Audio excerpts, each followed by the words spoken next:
Good morning everyone. I am Krishna Chaitanya from class 7A. Today we are going to learn about the steps to solve a word problem.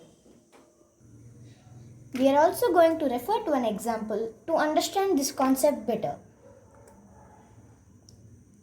So now, there are 4 steps to solve a word problem.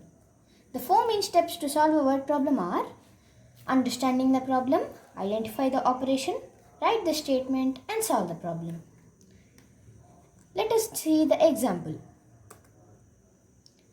Now, practice question. Solve the following on the next page using the steps to solve word problems. Let us see the question. Class 7 is making greeting cards for Ganesh Chaturthi. In a class of 20 students, if each student gets 1/4 of a sheet for their card, how many sheets of paper will be required for all the students? Let us solve this question using the steps we learned today. Step 1. Understanding the problem. The fraction of a sheet that each student gets is 1/4. Total number of students is 20. This is already given in the problem. Now let us see what is asked. How many sheets will be needed for all the students? Let us see step 2. Step 2. Identify the operation. The operation is multiplication. This is because the fraction of a sheet that each student needs is given. To find the number of sheets needed for many students, we should multiply. Let us see step 3. Step 3 is write the statement. Fraction of a sheet that each student gets is 1/4. Total number of students is 20. The total number of sheets required by the whole class should be 1/4 into 40. Now let's see the fourth and the final step. Solve the problem. The total number of sheets required by the whole class is 1/4 into 40, which is also equal to 40 by 4. Now, if we simplify this fraction, we get 10 sheets. So, this is how we solve a problem using the 4 steps. This makes the problem easier to solve. Thank you. Everyone, today we'll learn about how light travels through an experiment or an activity. Let us start. For this activity, we need some materials. We'll see which are those. We need 3 equal sized cardboards, a candle, a matchbox, and a pen or a pencil to make hole in each cardboard. Next, we'll arrange the cardboards in such a way that the holes are in straight line. Next, we'll place this candle in front of this third cardboard. Next, we'll light the candle. Let us light.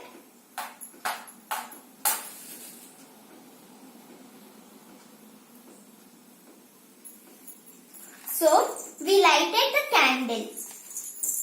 Next, we'll observe this light from that corner of the table through this holes. Come, let us see.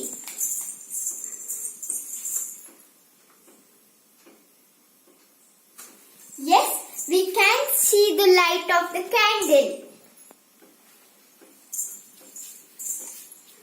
Now, I will put this second cardboard inverted such a way that this cardboard's hole will be at the bottom. Now again we'll see from this hole if we can see the light of the candle. Come, let's see. Oh, I am unable to see the candle's light. In case 1, I could see the light of the candle. In case 2, I cannot. Why? Can you see me? Yes, because I took this cardboard and put it in inverted such a way that this cardboard is blocking the light which is passing through the third cardboard. So, from this we learn that the light only passes through the straight line. So, this is the property of the light. Thank you. Hi everyone, I am Pavni Raghavendra studying in 7th B at Mount Literacy School, Mysuru. Do you know what is this? Yes, this is a saree. Which material do you think the saree is made up of? This material is silk. Do you know how the silk is obtained? Today I am going to explain about sericulture, means the steps in the production of silk. Let's see the steps. Mulberry trees are farmed for leaves. This is called floriculture. Larvae which hatch from the eggs are fed mulberry leaves.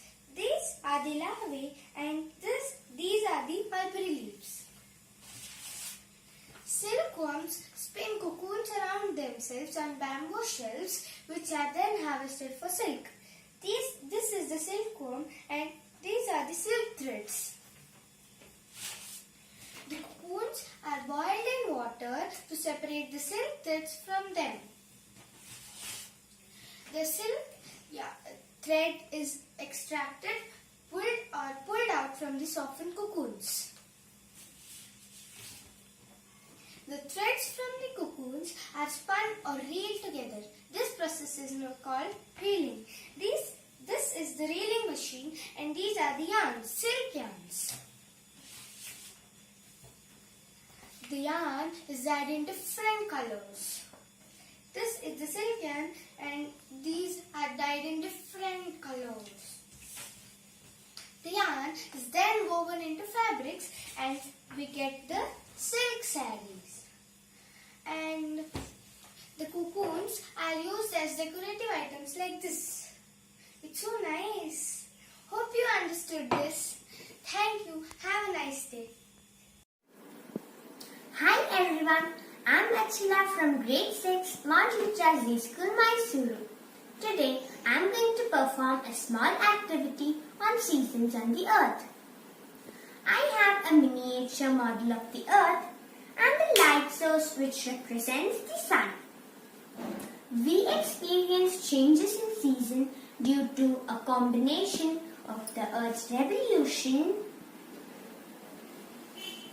and the tilt of its axis.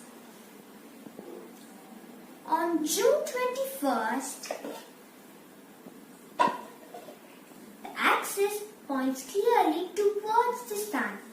As a result, a large part of the northern hemisphere experiences summer. The northern hemisphere is illuminated by the strong sunlight and daytime remains long until the rotation of the earth causes the northern hemisphere to move away from the sun. This is known as the summer solstice. During Christmas or on 22nd December,